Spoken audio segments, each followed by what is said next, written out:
의원님 안녕하세요. 네, 안녕하세요. 인터뷰 응해주셔서 고맙습니다. 네, 감사합니다.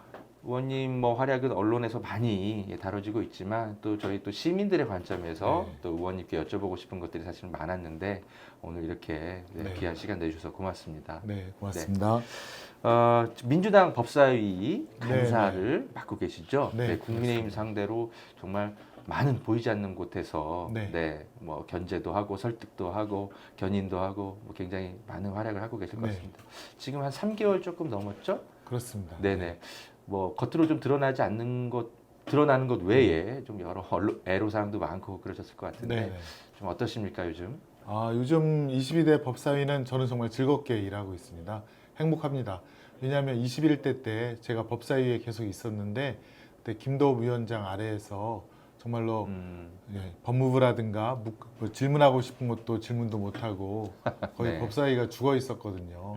그런데 22대 정청래 위원장이 모시고 국민께 효능감을 드리는 법사위가 돼서 정말로 즐겁고 행복하게 일하고 있고요. 네. 국민들께서도 또 네. 박수 쳐주시니까 격려해 주시니까 네. 요즘은 하루하루가 그냥 즐겁게 일하고 있습니다. 뭐 저희 시민들도 이제 네. 국회 그 법사위 라이브 네, 네. 이렇게 많이 지켜본 네. 몇 년이 없었던 것 같습니다. 개콘보다 재밌다라고 말씀해 주시는 분들도 많고요. 네. 또 우리 국민의힘 송석준 의원님이 굉장히 또 뜻밖의 기이한 행동도 많이 하셔서 네. 저도 깜짝 놀랄 때가 있는데 네. 원내대표 다음에 출마하시려고 좀 튀지 않는가 그런 분석도 있으시더라고요. 네. 그만큼 민주당이 일을 잘하고 네, 위기감을 네, 네. 국민의힘이 겪고 있으니까 네, 그런 네. 행동이 나오는 것 같습니다. 네. 아무튼 일을 잘하시는 것에 대한 반증인 것 같습니다. 그래도 뭐 유상범 네, 의원, 그 간사, 뭐 그분과 뭐 이런저런 물밑교섭 굉장히 많이 하셨을 텐데 네. 뭐 힘들지는 않으십니까? 사실은 이제 검사 출신이시고 검사장까지 했으니까 자기 주장이 강하거나 뚜렷하고 협상하기가 사실은 쉽지가 않습니다. 그리고 자꾸 국회 관례를 들먹이니까 그래서 저희는 관례보다 법이 우선 아니냐, 법대로 하자. 그래서 예. 이제 협의를 하고 있는데 사실은 유상범 간사님도 그 위에 용산에 오다 아니면 용산의 동의를 받아야 네. 뭔가 결정을 하시는 것 같아요. 음. 제가 이제 이 정부 들어서 느낀 것은 정말 용산이 결정하면 우리가 의원들끼리 여야가 협의한 것도 다 틀어지는구나. 지난번에 이제 그 청문회 출석 요구 통지서를 그 대통령실 청와대 정무수석과 그렇죠. 협의를 한 후에 받겠다고 해서 간 건데 아, 몇 시간 후에 전화가 와서 갑자기 안 된다는 거예요. 협의를 뭐냐? 예. 국민의힘과 하고 간 거군요. 네네. 그 대통령실 정무수석과 협의를 했고 비서실장 회의에서 나온 결론이라고 제가 들었거든요. 아, 그렇습니다. 그거를 틀 수 있는 거는 그럼 해외에 나가 있던 그때 그랬죠. 윤석열 혹은 예. V1, V2가 한 거 아니냐. 네. 그런 의심이 들 수밖에 없습니다. 비서실장과 함께한 회의의 결과가 갑자기 몇 시간 만에 틀어졌다고 하는 네. 거는 그러니까 이제 협상할 사실은 뭐랄까 동기부여가 안 되는 거죠. 그렇군요. 아무리 해도 저쪽에서 틀어버리면 다 그냥 빠꾸가 되니까요. 그러니까 겉으로는 윤석열 대통령은 여야 간의 협의 네, 또는 네. 합의를 해서 법안을 통과시키거나 뭐 네. 청문회를 하거나 해라. 네, 네, 그러는데 그렇게 아무리 해도 네. 결국 대통령의 뜻대로 뒤집어 버리는 경우가 네. 많으니까 그게 V1일지 V2일지는 저도 아직은 확신이 안 드는데. 대통령이 두 명일 수도 있겠군요. 예. 네. 아무튼 많이 틀어져 버리고요. 또 네. 국힘도 이거는 반성을 해야 됩니다. 지금 정청래 위원장께 자꾸 협의하자. 그다음에 뭐 그렇게 법사위를 운영해 달라고 요청하면서 지금 보십시오. 주청래 위원장에 대한 윤리위 제소, 네. 그다음에 정청래 방지법 이런 거를 하면서 지금 위원장을 엄청나게 공격하고 모욕을 주고 있지 않습니까? 그런 이중 플레이는 하지 말아야 됩니다. 박찬대 원내대표 네. 자주 소통하시죠? 자주 소통합니다. 예. 뭐 다른 이제 훌륭한 법사위원들도 많은데 네. 우리 김승호 의원님을 특별히 원내대표께서 네. 뭐 법사위 간사를 맡아달라 부탁을 네. 하신 이유가 있을 것 같은데 좀 뭐라고 좀 얘기 나누 사실은 이제 보셨는지. 저희 21대 때 검찰 독재 정치탄압 대책위원회에 박찬대 원내대표께서는 이제 위원장이셨고 예. 제가 그 밑에서 또 같이 일을 해왔는데요. 네. 서로에 대한 믿음이 있습니다. 이재명 대표에 대한 그런 무자비한 수사에 대해서 끝까지 버텨왔고 또 계속 저희가 윤석열 김건희 씨의 부정부패 비리에 대해서 고발을 해왔고 예. 그래서 이번에 이제 통신 사찰이 있지 않았습니까? 네. 제가 12번을 당했습니다. 윤석열 정부 출범하고 나서 1년 동안. 그렇습니까? 지금 1년이 더 지났으니까 저는 20번 넘을 거라 생각하는데 우리 박찬대 원내대표도 그때 20몇 번 그 통일사찰이라든가 또 계좌 조회까지 당했다 그러더라고요. 그러니까 그런 동병상련도 있고 또 전우회로서의 그런 마음가짐이 있는데 제가 박찬대 원내대표께 저 21대 때 법사위 김도우 위원장 아래에서 정말 오역의 시간을 보냈습니다. 제가 22대 들어서는 꼭 법사위 간사가 되어서 예. 저희가 어떤 그 이번에 청문회라든가 또 형사소송법상 검사들이 못된 짓을 했을 때 처벌할 수 있는 조항이라든가 이걸 꼭 통과시키고 싶습니다. 만들고 싶습니다라고 요청을 드렸더니 박찬대 원내대표께서도 흔쾌히 동의를 하시고 법사위 간사직을 맡겨주셨습니다. 원래부터 신뢰 관계도 두터웠겠지만, 네네. 전우회 같은 게 있고요. 네. 동병상련도 있고. 근데 또 뭐 그런 것도 있지만 이제 또 법사위 간사로서 중요한 게 또 경력인데, 네네. 또 판사로서의 경력도 예예 꽤 그런 기시죠? 것도 좀 예. 믿어주셨던 것 같고 네. 결국 검찰의 이런 무모한 또 불법적인 인권 침해적인 수사를 막는 것은 사실 법원이 최후의 인권 보루 인권을 네. 지키는 기관으로서의 역할을 해야 되는데 네. 지금 법원이 그걸 못 하고 있거든요. 네. 근데 이제 어쨌건 제가 판사 출신으로서 지금 법원이 못 한다면 법을 바꿔서라도 아니면 법원이 할 수 있게끔 근거를 마련해 줘서 네. 해라. 네. 도대체 뭐 하는 거냐. 검사들이 이렇게 무자비하게 예? 수사하는 거를 좀 법원이 압수수색 영장할 때도 좀 커트를 하고 그다음에 구속영장에 대해서도 정당하게 예? 사유가 있으면 기각을 하고 그다음에 무자비한 이런 뭐 공소장 그러니까 그렇죠. 네 그런 거에 대해서 수원지법 탁탁탁 법에 하고 예. 그렇게 좀 해야 된다라고 제가 계속 지금 법사위 간사로서도 네. 소리를 내고 있고요. 네 이번에 그 뭐죠? 그 윤 대통령에 대한 명예훼손에 대해서 드디어 어느 한 판사님이 왜 관계도 없는 사실을 공소사실을 왜 여기다 놓느냐 빼라라고 지시를 했다고 아, 저희 그러더라고요. 언론인에 대한 네, 수사 그렇습니다. 그거 봉지욱, 말씀하시는 거죠? 예, 봉지욱 뉴스타파. 기자님이라든가 예, 예. 네 그렇습니다. 그렇게 얘기를 했다 그래서 아 드디어 이게 좀 먹히는구나 네. 효과가 좀 있나 보다라고 네. 해서 조금 그 다행스러운 마음은 듭니다. 네. 뭐 열심히 활약하시기 때문에 네. 받는 또 탄압도 있으실 것 같습니다. 최근에 네. 저희가 검찰이 네. 의원님 뭐 소환 뭐 이런 통보도 했다 뭐 이런 보도가 있더라고요. 네네네. 네. 뭐 사실은 이제 네. 그때 코로나 시기 때 뭐 대한민국이 전부 다 치료제라든가 혹은 뭐 그랬죠. 예방약을 네. 만들기 위해서 문재인 대통령께서도 임상 실험 승인을 뭐 2주 안에 결정을 하라라는 지침도 내려졌고 또 저에게도 경희대 산업협력단 예. 쪽에서 지금 이제 식약청에 임상 승인을 요청했는데 이게 지금 나오지 않는다. 그래서 근데 이유를 살펴보니 외국계 제약회사가 자기네 지금 그 치료제라든가 예방약이 있지 않습니까? 그거를 지금 팔아먹으면서 수조 원의 막대한 이득을 거두고 있는데 그 로비를 한다는 거예요. 국내에서 개발하는 거에 대해서 외국계 제약회사가 로비를 해서 그게 지금 진행이 안 되고 있으니 그거 좀 살펴봐 달라라고 해서 제가 식약청장님한테 그 민원을 전달을 했거든요.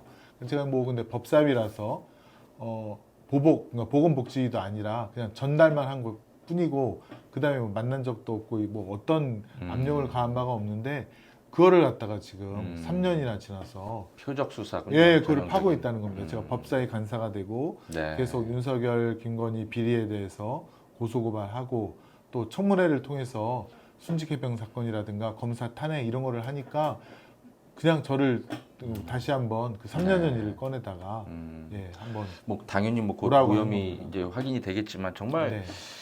검찰권이 이렇게 정치적으로 남용된 역사가 있었는지 모르겠습니다. 그렇게 극악무도했다고 기억됐던 이명박 정부나 네. 박근혜 정부도 이 정도까지는 아니었던 것 같은데. 사실 이명박 정부 때도 네. 그 BBK라든가 네. 다스 사건에 대해서 고소고발에 대해서 이거는 뭐 무혐의다라고 해서 소극적으로 어떻게 보면 소극적인 거죠. 그렇죠. 무혐의다라고 해서 이명박에게 면죄부를 준 적은 있지만 지금 이재명 후보에 대해서 공격하는 걸 보면 조작하는 거 아닙니까? 예. 증거를 조작하고 증언을 조작하고 그 다음에 양으로 죽이지 않습니까? 수백 페이지, 수십만 페이지의 증거 기록으로 또 수백 명의 증인들로 하여금 양으로 사람을 네. 사법연금, 사법살인이라고 하는데 네. 이렇게 아주 적극적이고 능동적이고 기획적이고 집단적인 이런 것은 없었죠. 네. 그러니까 정말 가면 갈수록 그 도를 더하고 있는데 저는 이게 끝이 보인다고 생각합니다. 예. 예. 법사위에서 당연히 많은 이제 네. 그 대안들을 내놓으시고 또는 싸울 땐 싸고 네, 하시면서 이런 부분들 고쳐 나가겠지만 네. 그래서 좀 주목받았던 게 법사위에서 계속 하고 있던 청문회입니다. 네, 물론 이제 민주당을 응원하는 시민들 입장에서는 네. 화끈하게 이렇게 응원하면서 네, 네. 바라봤지만 국민의힘에서는 뭐 청문회가 만능이냐 뭐 이런 식의 네, 또 네. 주장도 합니다. 이런 거는 어떻게 생각하시나요? 이런 주장에 우선 처음에 저희가 국회법에 따라서 이제 저희 본회의를 열고 네. 상임위를 구성하고 그래서 법사위원장을 지금 우리 음. 민주당이 가져오지 않았습니까? 네. 그래서 법사에서 쉽게 말해서 국회법에 따라서 정시 출발을 했는데 국민의힘이 안 들어오는 겁니다. 그때 처음에 그랬죠. 예, 네. 예. 상임위 구성안도 구성 국회의원들도 제출도 안 하고 네, 네. 들어오지도 않고 저희가 이제 업무 보고를 받아야 되는데 법무부, 뭐 공수처, 그다음에 법제처, 그다음에 뭐 군사법원 업무 보고를 받아야 되는데 법원이라든가 이런 데는 들어오는데 업무 보고를 하는데 법무부라든가 이런 데가 안 들어오는 겁니다. 그래서 저희가 예. 좋아 그러면 우리가 청문 절차를 열겠다 음. 단독으로 그래서 순직해병, 최해병에 대한 청문 절차를 열지 않았습니까? 예. 그때도 안 들어왔거든요. 근데 그때 순직해병 청문 절차가 민주당 단독으로 또 조국 혁신당과 하니까 예. 굉장히 국민께 좀 어떻게 뭐랄까 박수를 받지 예. 않았습니까? 네, 네. 근데 이제 국민의힘이 그래서 그런가 용산한테 혼난 것 같아요. 야, 뭐냐 국민의힘이 안 들어가니까 민주당과 조국 혁신당만에 의해서 순직해병 청문회를 하니까 거기 출석한 이종석 국방부 장관 또 임성근 사단장 다 박살나지 않았습니까? 거짓말한 게 다 드러나고 네. 그다음에 오히려 박정훈 대령에 대한 그 결기 양심 선언이 국민께 공감을 충분히 드리지 않았습니까? 예. 네. 그러니까 지금 국민의힘이 그때부터 화들짝 놀라더니 갑자기 들어오기 시작한 겁니다. 예, 들어오기 시작한 네. 거였고 그래서 청문 절차는 사실은 국민의힘이 없었을 때 더 잘 되었는데요. 근데 아무튼 국민의힘에 와서 네. 방해는 하고는 있지만 청문 절차는 계속 저는 효능감은 드리고 있다라고 생각하고요. 네. 또한 국민의힘이 안 들어오기 전에는 법무부가 그 서류 자료 제출 요구도 안 하는 겁니다. 안 받아들였습니까? 예, 예. 저희가 그렇습니까? 자료를 달라. 근데 이화영 부지사와 김성태, 그다음에 안부 누구죠? 안부수. 예, 안부수에 예. 대한 술정 기록 네, 달라고 네, 해도 네, 네. 안 주는 겁니다. 예. 그렇게 안 주고 협조를 안 하고 있으니 좋다. 그럼 우리가 국회의 권능을 다 발휘를 해보겠다. 그래서 자료 제출 요구도 의결을 통해서 자료 제출을 요구하고 제출 안 하면 처벌할 수 있도록 예. 그다음에 청문 절차도 저희가 적극적으로 활용을 해서 그럼 우리가 이런 것들을 하겠다. 국회에 가진 권능을 모두 다 100% 활용하겠다라고 하니까 드디어 국민의힘도 들어오고 법무부 장관도 나오고 드디어 자료 제출도 하기 시작하고 그러는 겁니다. 그러니까 청문회를 저희가 뭐 하고 싶어서 한 게 아니라 협조를 안 하니 국회법에 따른 우리 국회의 권능을 10분 활용하고 있다. 이렇게 봐주시면 될 것 같습니다. 처음부터 청문회를 하기 전에 네. 국회가 가진 정상적인 그런 그렇습니다. 기능들을 10분 활용하는 네, 거죠. 행정부나 이런 네. 데에서 존중하고 자료 협조 요구나 뭐 출석 요구에 네. 예, 그렇게 응했다면 굳이 그렇습니다. 청문이라는 절차를 거치지 그렇죠. 않았을 텐데. 네, 그렇습니다. 알겠습니다. 국민의힘이야말로 오히려 국회의 권능을 네, 땅에 네, 떨어뜨리는 네. 행동을 해왔기 때문에 네, 네. 어쩔 수 없이 이제 청문회를 계속 반복할 수밖에 없다 이런 그렇습니다. 취지의 네, 네. 발언이시군요. 알겠습니다.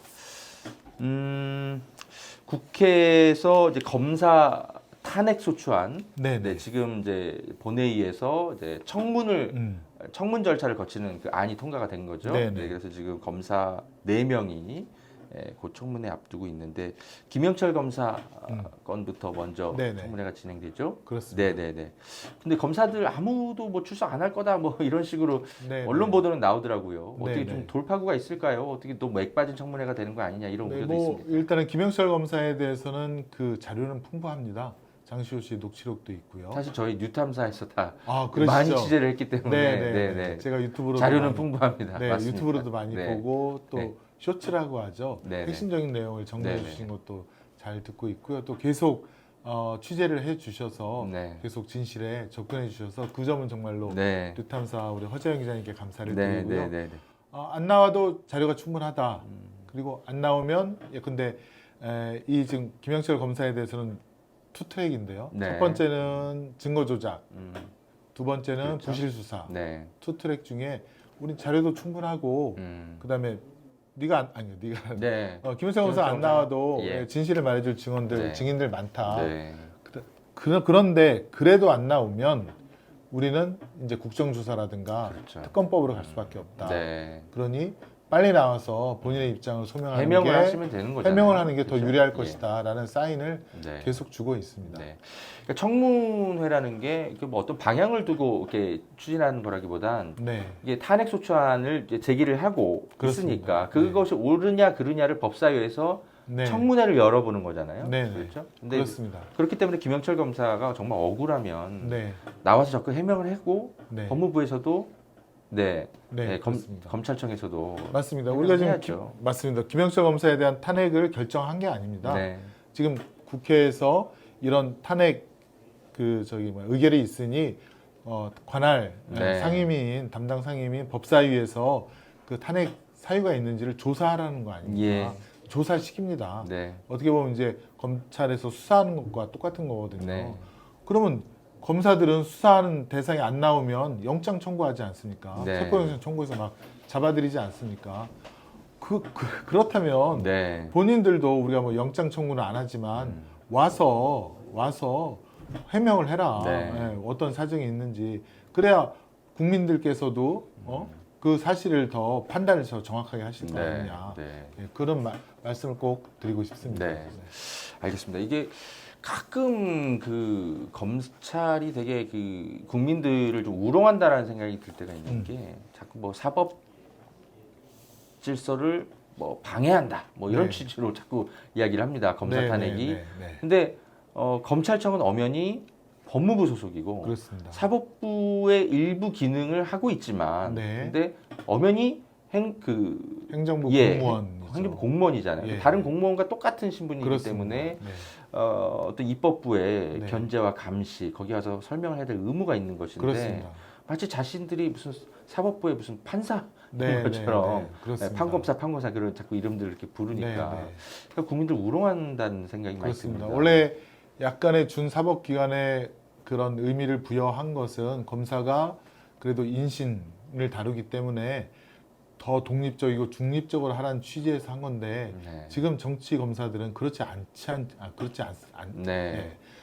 때문에요. 그렇죠. 예. 지금 본인이 그런 사명감을 다 벗어 던진 거고요. 네. 그렇다면 우리도 그냥 일반적인 공무원처럼 네. 공무원 지위에 불과한 사람들인데 왜 본인을 상권 분리의 한 축으로 그렇게 얘기하는지 이해가 안 되는 거고요. 네. 그다음에 탄핵 절차는 헌법에 의한 국회의 권한인데 그 권한을 행사하는 것이 왜 상권 분리 위반이고 법치주의 위반인지 뭐 납득할 수 없는 그런 말들을 하고 있는데 그 기저에는 뭐 검사들은 무소불위 또 무오류 그런 아주 못된 독선적인 그런 그 의식에 그렇군요. 깔려 있다라고 예. 봅니다. 알겠습니다. 뭐 설사 당사자인 해당 검사가 출석하지 않더라도 네. 그 김건희 명품백 청문회나 이런 네, 걸 네. 보니까 정말 이 중요 고발인들만 잘 이렇게 네. 출석을 시켜도 네. 얼마든지 청문회에서 진상조사가 밝혀지더라고요. 그렇습니다. 네, 이번에도 네. 김영철 검사뿐만이 아니고도 나머지 이제 뭐 어미준 검사라든지 네, 네. 기타 여러 검사들 계속 네. 청문회를 이어가실 거죠? 그렇습니다. 네. 그리고 이번 14일 청문회는 또 이문정 검사도 저희가 증인으로 채택을 해서 네. 이문정 검사가 그 정치 검찰들이 어떻게 증거를 조작하고 그렇게 수사를 해왔는지도 아마 저희가 질문을 할 텐데 알겠습니다. 꼭 나오셔서 네. 그런 거에 대한 답변을 시원하게 예. 해주시면 나오는 좋겠습니다. 검사도 있긴 있군요. 네. 네, 네. 네, 알겠습니다. 최산병 특검법에 대한 이슈로 좀 넘어가겠습니다. 네. 아무래도 이제 법사위 간사시니까 국민들이 네, 네. 이 부분 제일 물어보고 싶어 예, 예. 합니다. 예. 한동훈 네. 국민의힘 대표가 지금 제3자 추천안을 네. 국민의힘 전당대회 기간에는 조금 이제 네, 네. 약간의 이야기를 한 뒤에 그 뒤로 또 쏙 들어가 버렸습니다. 네. 뭐 어쨌든 이제 민주당에서는 여러 안을 두고 검토를 해야 될 텐데 네.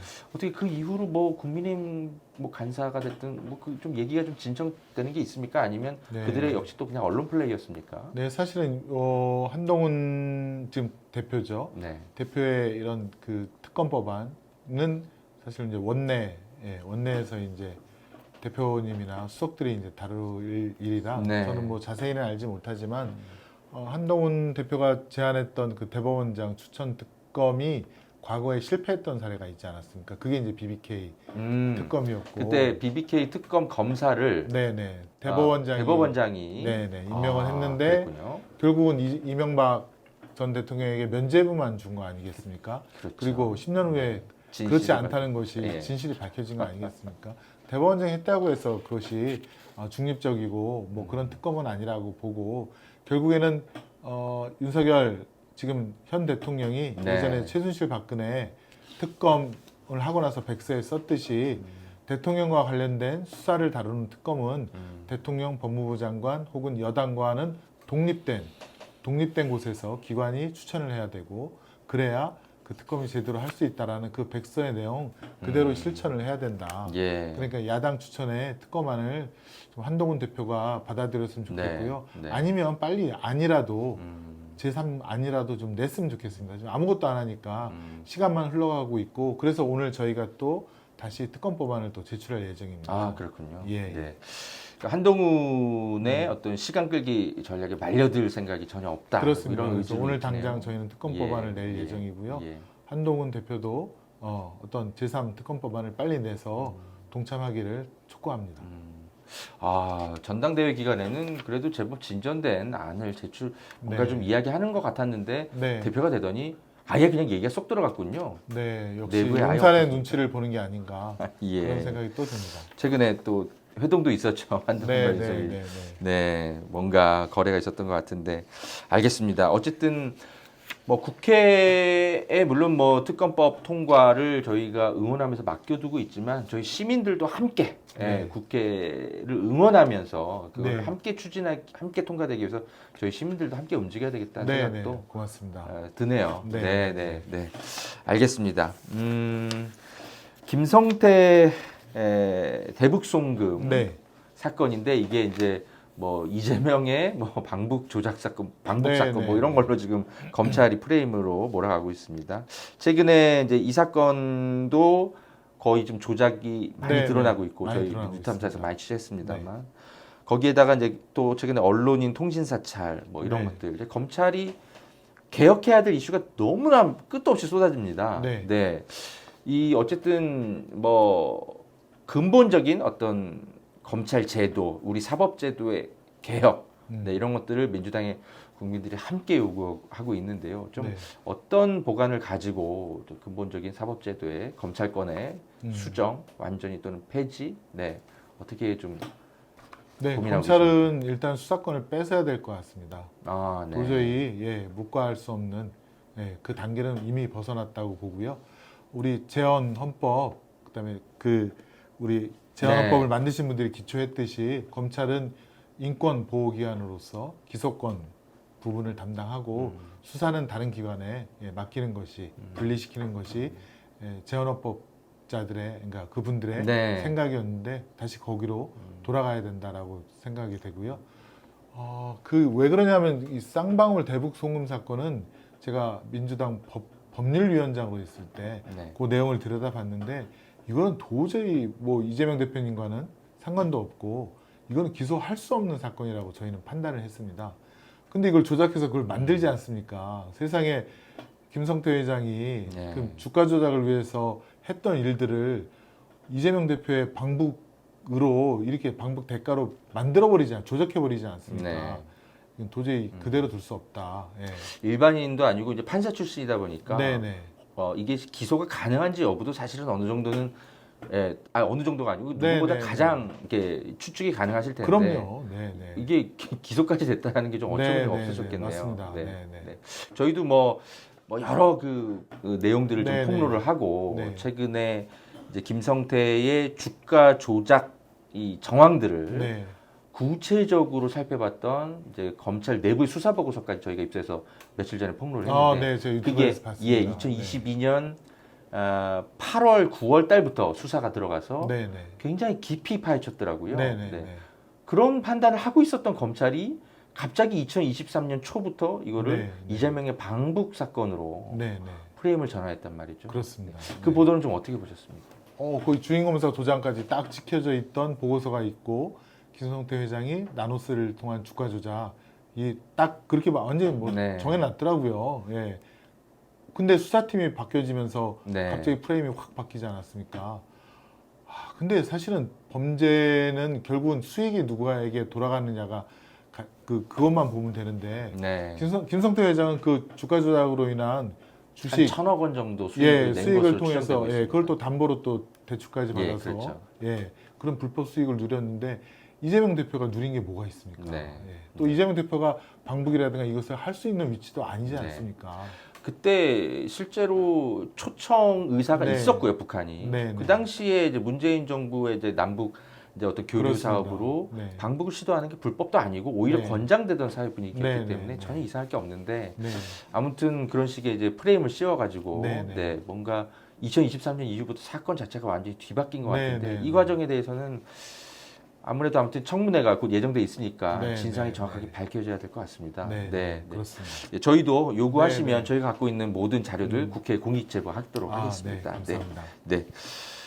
그리고 또 검찰의 그 권력 남용 사례 중에 네, 지금 네. 가장 큰 문제가 되고 있는 게 바로 이제 저도 이제 언론인 그 수사받았던 네, 당사자이기도 한데요.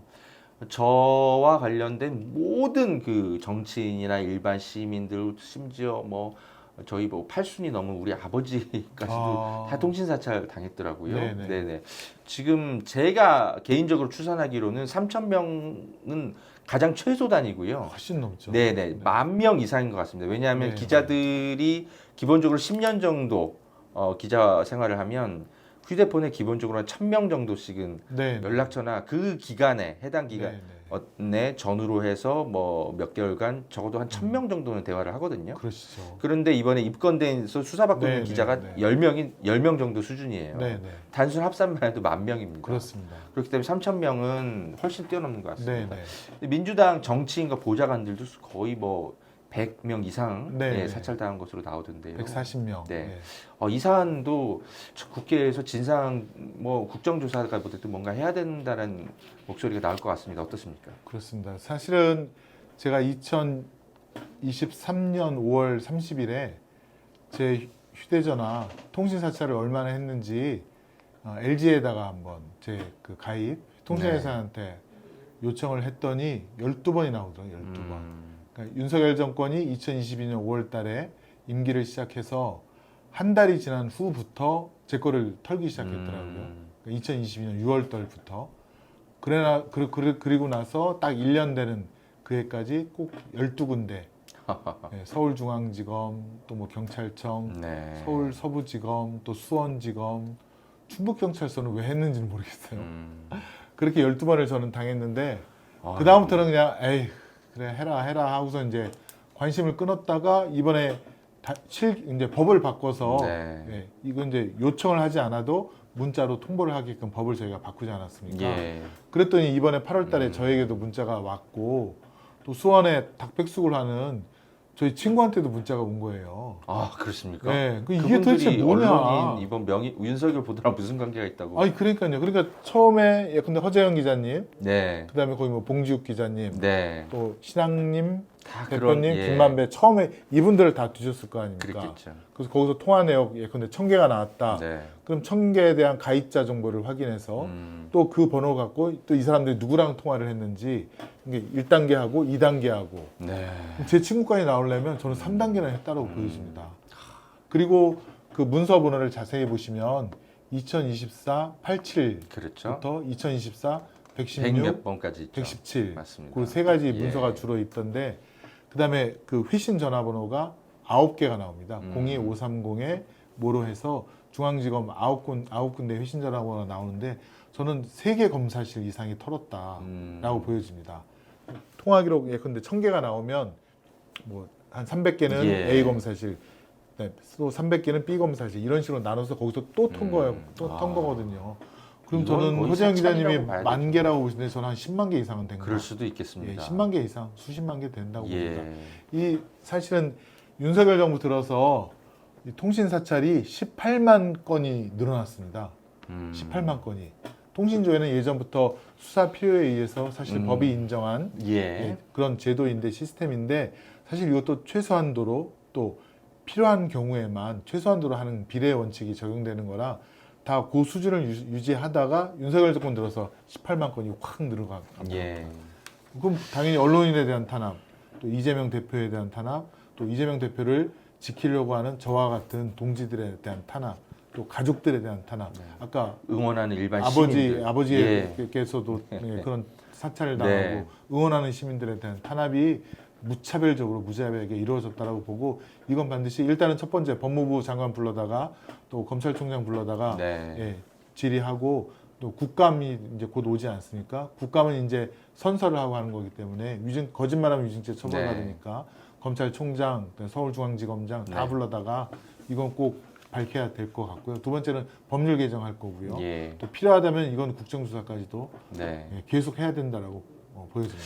윤석열 대통령이 이제 국민의힘 대통령 후보 시절에 네. 국민의힘 의원 한 7, 8명 정도가 네. 공수처에서 바로 이 통신 그렇습니다. 정보 네, 받은 네. 것 같고 굉장히 격분했었잖아요. 격분하면서 근데 뭐 미친 사람들 아닙니까? 네, 뭐 이렇게 네, 연설될 때. 구속시켜야 된다 그랬죠. 공수처장을. 네. 근데 이번에는 지금 몇만 명 단위인 것 그렇습니다. 같아요. 윤석열 대통령이 어떤 입장도 밝힌 게 있습니까? 지금 이 저는 사건에 아직 대해서? 예. 휴가 와서 아, 예. 네.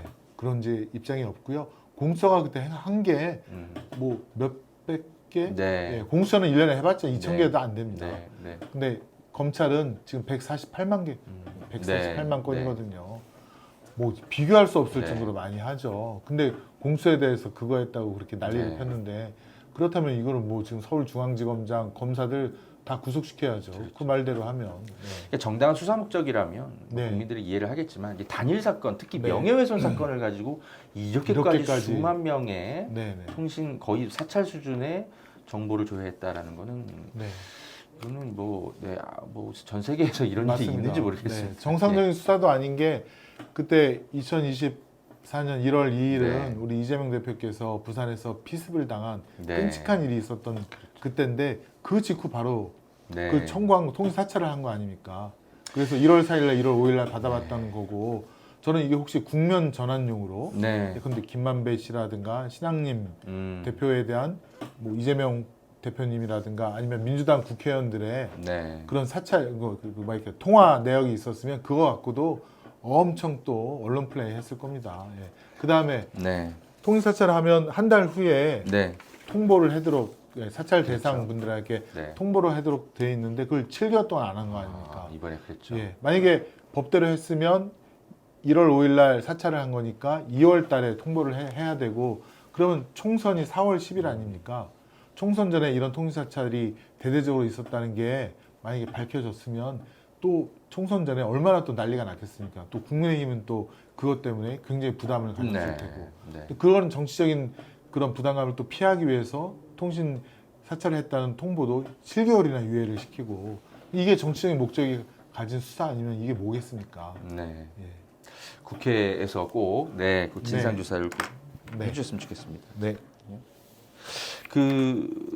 이제 경기도당 위원장 출마하셨으니까 당내에 있는 약간의 좀 논쟁들과 관련해서 네. 후보님의 좀 네. 견해도 좀 우리 시민들께 네, 대신 여쭙겠습니다. 윤석열 대통령 탄핵 문제와 네. 관련해서 당내 일각에서 음. 탄핵까지는 좀 신중해야 된다. 네, 어쨌든 일반 공무원이 아니고 선출로 국민이 뽑았기 때문에 윤석열 대통령 탄핵에 대해서만큼은 좀 신중해야 된다는 일각의 민주당 중진 의원들 중심으로 조금 언론 보도가 좀 나오고 있습니다. 경기도당 위원장 이번에 출마하셨죠. 네. 어떻게 그런 의견에 대해서는 좀 어떻게 설득해 가시겠습니까? 그런 분이 있으신가요? 정성호 의원 입장이나 얘기하셨더라고요. 좀 깜짝 놀랐는데요. 네. 일단은 지금 윤석열 정부 들어서 지금 대한민국 국민이 받는 고통, 그다음에 이 추락한 국격, 또 거의 친일적인 행보, 그다음에 지금 국가 안보마저도 지금 위태로운 상황, 이거 어떻게 해결을 하려고 그러는 거죠? 지금 윤 대통령이 아무런 해결 방법을 내놓지 않고 있고 지금 네. 대한민국이 지금 계속 수렁으로 빠져 들어가면서 이제 곧 경제의 그 추락으로 인한 민생의 고통이 현실적으로 다가올 텐데 그거 어떻게 막을 수 있겠습니까? 그래서 이재명 대표님이 가장 만나고 싶어하는 사람을 윤석열 대통령이라고 이재명 대표님 말씀하신 그 이유가 그런 데 있지 않겠습니까? 네. 윤석열 대통령이 국정기조를 바꾸고 대한민국을 위해서 진정으로 일을 해야지만 이 지금 나라를 바로 세울 수 있다, 구할 수 있다라는 그런 정말 간절한 신념과 소원하에 윤석열 대통령 만나자고 하는 거 아니겠습니까? 그렇지만 안 만나주고 있지 않습니까? 국정기조 안 바꾸고 있지 않습니까? 계속 검찰을 통한 통신 사찰하고 있고 민주당 의원들에 대한 탄압을 하고 있고 지금 언론계까지 지금 장악을 하려고 있고요. 이진숙이라든가 네. 김태규 이상한 사람들 데려다가 지금 MBC, KBS 완전히 망가뜨리려고 하고 있지 않습니까? 그런데 탄핵을 신중하게 된다. 그럼 해결 방법이 있을까요? 네. 결국은 탄핵의 마일리지가 쌓여져 가는 과정인데 저희 법사위가 그래서 맡은 임무가 굉장히 중요하다고 보여집니다. 법사위에서 하고 있는 탄핵과 관련된 조사, 그다음에 검사들과 관련된 비리, 또 김건희 여사의 부정부패 비리들을 하나하나씩 다 국민 앞에 밝혀서 국민들께서 과연 윤석열 대통령이 그대로 둘 수 있느냐에 대한 판단을 올바르게 하실 수 있게끔 그런 역할을 하는 게 법사위라고 생각이 되고요. 네. 혹시 그런 분이 계시더라도 저희 법사위에서 빨리 진실을 또 부정부패 비리를 밝혀서 그런 말씀이 안 나오게끔 해야 되겠다. 네. 그렇게 그런 또 소명감이 다시 한번 드네요. 알겠습니다. 이번에 네. 법사위에서도 여러 역할 하시겠지만 특히 네. 이제 민주당 당내 이제 보직으로 경기도당 위원장, 네, 네, 네. 당내 선거에도 좀 네, 출마를 네. 하셨더라고요. 뭐 그렇습니다. 특별한 이유가 있습니까? 제가 21대 때 경기도당 선거관리위원장을 했었습니다. 그런데 그때 그 공천을 어떤 기득권이라든가 사적 인연이라든가 어떤 국회의원의 욕심에 의해서 한 경우에 반드시 패배한 것을 직접 목도를 했고요. 그때 민주당을 떠난 분들이 굉장히 많습니다. 그 결과가 대선에 24만 7,077표라는 0.7%의 차이로 진 원인 중에 하나라고 저는 생각을 합니다. 그렇기 때문에 이번에 경기도당 위원장이 맡아야 될 역할이 굉장히 중요한데 일단은 공천권을 당원들에게 돌려드려야 되고요.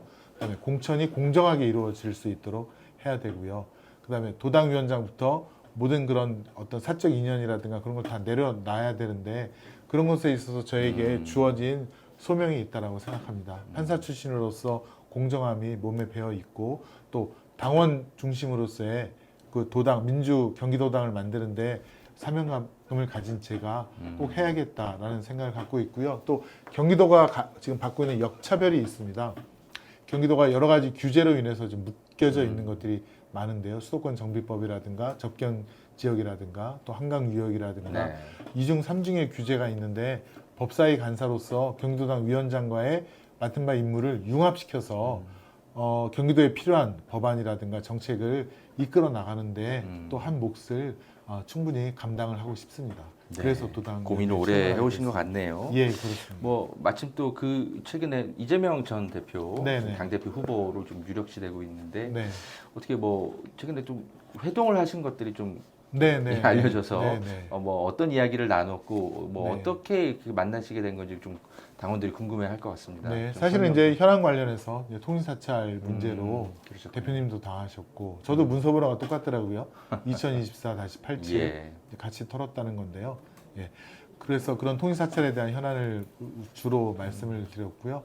그다음에 이제 우리 그 최혜병 특검 네. 청문회 관련된 또 검사탄핵 청문회 관련된 뭐 그런 것들에 대해서 되게 격려를 해주시고 법사위가 국회 법대로 그런 국회법에 따른 권한을 잘 네. 활용해서 국민에게 효능감을 드리고 있다는 것에 대해서 좀 사실은 이제 격려하셨군요. 격려를 네. 받으셨고 또 경기도당 또 선거 관련해서도 좀 논의를 했었는데 네. 그걸 다 말씀드릴 수는 없고요. 선거 기간이니까 그렇겠죠. 어쨌건 당원 네네. 중심, 당원 주권으로 경기도당을 만들어야 된다는 점에 대해서는 대표님의 그런 의견에 네. 저도 적극적으로 공감하면서 꼭 그렇게 하겠다고 예, 말씀드렸습니다. 저희 뭐 언론도 뭐 이재명 네. 전 대표와 어떤 의원들이 정치적으로 혹은 정서적으로 교감을 깊숙이 하는지는 저희도 취재는 하고 네, 있습니다. 네, 네.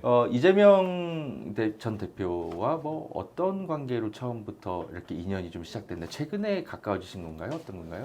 네, 저는 사실은 이제 판사직에 있었기 때문에 정치에 대해서는 사실 좀 중립적인 위치를 취하고 있었지만 사실 이제 노무현 대통령님 노사모 활약이라든가 또 그리고 노무현 대통령이 돌아가신 계기라든가 그런 것들을 보면서 굉장히 울분을 많이 갖고 있었던 네. 사람이었는데 이제 변호사 활동을 하면서 이재명 대표님이 성남에서 시민사회 운동이라든가 그런 걸 하는 거를 많이 보았고 또 제가 변호사 할 때 성남에서 이제 구속돼서 온 피고인을 변호한 적이 있었는데 그분이 검찰이 그렇게 이재명 시장에 대해서 뭐 비리라도 하나 알려주면 자기를 석방해 시켜주겠다는 거예요. 그거 하나 알려달라. 그런데 저한테 변호사님 제가 아는 게 없습니다. 근데 검사들이 그렇게 이재명 시장 아니면 측근들에 대해서 뭐 비리라도 뭐 불법적인 인허가라도 알려주면 자기를 바로 그냥 보석으로 풀어주겠다는 거예요. 이번에 이화영 부지사에게 그런 거랑 회유 똑같습니다. 공작이 네. 있었던 게 10년 전에 성남시장 시절부터 네, 있었나 네, 네. 보군요. 그렇습니다.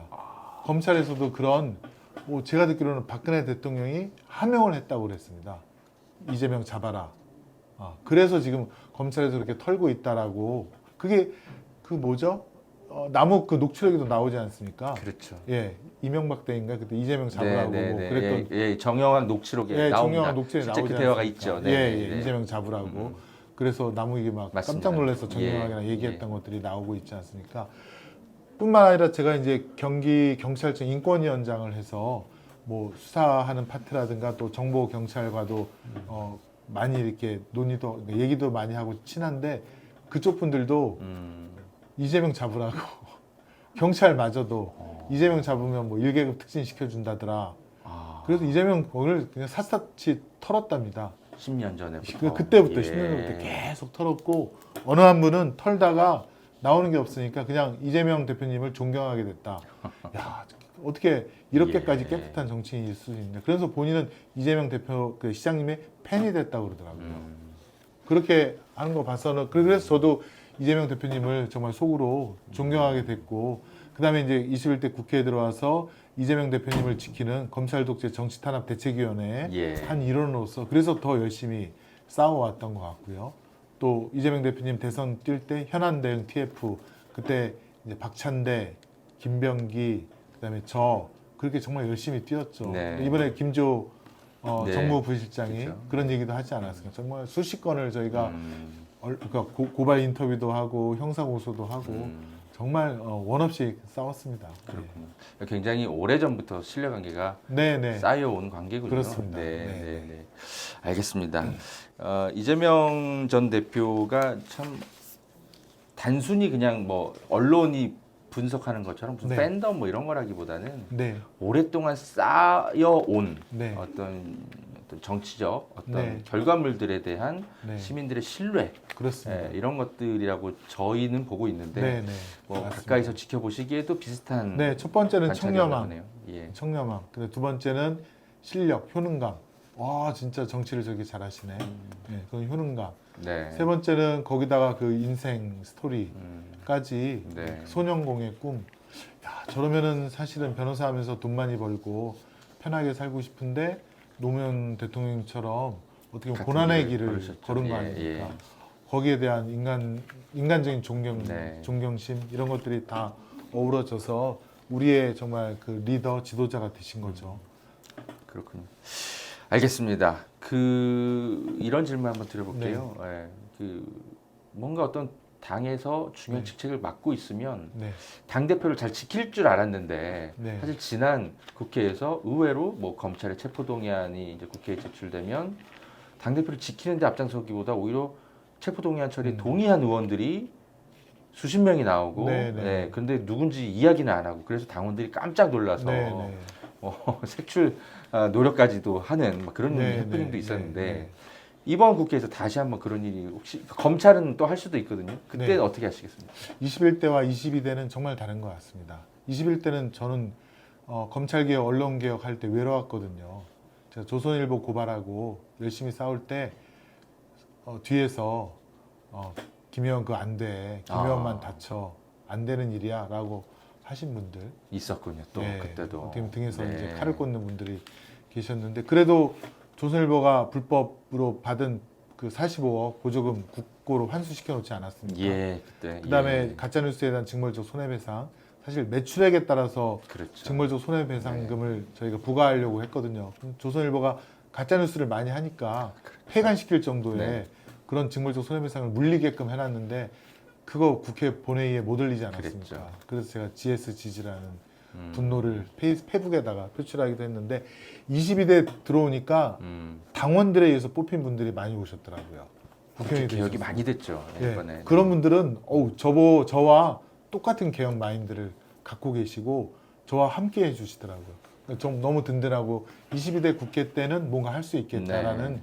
자신감을 갖게 되었습니다. 그래서 제가 경기도당 위원장이 돼도 모든 선출직들은 당원이 뽑은, 당원이 인정한 분들이 선출되어야 이분들이 당원을 보고 또 당원의 지지와 힘에 힘입어서 일을 하겠다. 그런 판단을 하게 된 것입니다. 국회의원이나 뭐 도당 위원장 네. 자리가 당원들이 주권을 위임한 네. 어떤 대리 그렇습니다. 자리라는 것을 대리인이고 말씀하시는 머슴이죠. 것 같네요. 네, 네, 네. 알겠습니다. 그럼 당 대표를 지키는 일에 열심히 하겠다. 그래서 이런 22대 취지로 때는 이해하겠습니다. 달라진 모습으로 네. 21대 때와는 전혀 다른 당대표와 함께 뜻을 모으고 네. 혼연일체가 되어서 네. 윤석열 검찰 독재 정권 네. 종식시키는데 아마 서로 매진할 겁니다. 하나만 더 질문드리겠습니다. 네. 당원들이 가장 궁금해하는 사안입니다. 네. 도당 위원장이 되시면 네. 그래도 이제 당 대표와 뜻이 다를 때가 가끔씩 있을 수도 있습니다. 네네. 네. 그럴 때는 어떻게 하시겠습니까? 당대표와 제가 뜻이 달라본 적이 전혀 없는데요. 이렇게 가정을 해보겠습니다. 가정을 해보면 네. 어떻게 그 어떤 토론이나 이런 것들을 해가시겠습니까? 그런 일이 벌어질 때 저희가 왜 이런 질문을 네네. 드리냐면 민주당 뭐 최고위원회나 예, 예. 뭐 여러 이제 그 직을 갖고 계신 분들이 가끔씩 당 대표를 들이받으면서 언론에 그거를 노출시키는 경우들을 네네. 심심치 않게 봐와서 당원들이 네. 항상 그 걱정들을 해오는 기간들이 있었습니다. 네네. 그래서 22대 국회의 중요 보직자들은 당대표와 다른 견해가 있을 때 어떻게 이 갈등과 토론을 해갈 것인지에 대한 네. 그런 태도를 네. 미리 좀 여쭙게 되는 것 같습니다. 이재명 대표님과 정말 직보 또 여러 차례 하고 제 의견도 말씀드린 적이 있었는데 첫 번째는 대표님이 되게 샤이하세요. 그런 질의를 하는 거에 대해서 그런 요청하는 거에 대해서 되게 샤이하지만 그러니까 자기 주장을 뚜렷하게 강하게 내비치지 않고 김 의원 그렇습니까 하면서 일단은 막 토론을 대화를 많이 하시고요. 두 번째는 바로 면전에서 거절한 적은 한 번도 없었고요. 네. 얘기를 더 해보자 아니면 다른 분과도 더 한번 얘기를 해보자 이렇게 해서 제가 말씀드린 것 중에 거의 80~90%는 다 수용을 해주셨고 그러셨군요. 네네. 그래서 되게 감사하게 생각하고 있고 더 힘이 나는데 말씀하신 취지를 저희가 보니까 네, 이제 네. 뭐 전반적으로는 대표와 뜻이 같겠지만 네, 혹여라도 좀 다른 게 소신이 나오더라도 내부에서 먼저 토론을 열심히 하고 네. 합을 맞춰가겠다 이런 취지로 제가 해석을 합을 하면 마치고 되겠네요. 사실은 이제 당론으로 결정되면 사실은 설사 소신이 다르더라도 예. 민주당 소속 의원으로서는 예. 일단 당론을 존중해야죠. 네. 저는 그럴 자세고 언론 플레이는 안 할 것 같습니다. 네. 예, 괜히 뒤에서 네. 뭐 이상한 얘기해서 당을 어렵게 하거나 대표님을 공격하는 일은 절대로 안 할 것 같습니다. 지금 당론은 경기도- 따르고 존중하는 게 알겠습니다. 민주당 국회의원으로서는 마땅하다고 네. 보여집니다. 경기도당 위원장 지금 선거와 관련해서 많은 경기도 민주당원들이 네. 이 약속을 네. 지켜보실 것 같습니다. 네, 고맙습니다. 알겠습니다. 사실 저희가 이제 바쁘시겠는데 네. 시간 많이 내주셔서 감사하고 더 질문 드리고 싶지만 시간 관계상 이 정도 하겠습니다. 김승우 의원님 법사위원 간사로도 그렇고요. 또 경기도당 위원장 후보로서도 그렇고 좀 시민들께 좀 강조하고 싶었던 내용이 좀 있었을 것 같습니다. 혹시 네, 또 네. 마지막으로 좀 하시고 싶은 정말 사랑하고 존경하는 대한민국 국민 여러분 그리고 경기도 도민 여러분, 당원 여러분 요즘 얼마나 힘드십니까? 경제도 힘들고 또 민생도 힘들고 또 나라 돌아가는 꼴을 보니 정말 아마 참담한 마음 갖고 계실 거라고 생각을 합니다. 저도 그렇기 때문에 맨 앞에서 지금 그 윤석열 검찰 독재 정권과 싸우고 있고 또 언론 장악마저 하려는 그런 것에 대해서 분노를 느끼고 있습니다. 아무튼 저 김승원이 법사위에서 가장 최전방에서 검찰 독재 정권과 싸우고 있는데 반드시 꼭 성과를 내어서 이 윤석열 정권의 무도함이 더 이상 진행되지 않도록 정말 모든 것을 다 바쳐서 싸우도록 하겠습니다. 여러분께서 지지해 주시고 또 응원해 주시면 그런 날이 더 빨리 돌아올 것으로 생각이 됩니다. 그리고 오늘 여기 허재영 기자님과 뉴탐사분들이 얼마나 탄압받으면서 그 진실을 밝혀왔는지 한번 유튜브를 통해서라도 꼭 한번 봐주십시오. 저희가 국회에서 청문 절차를 하는 것은 여러분들께서 많이 봐주시고 관심을 가져주시기 때문인데요.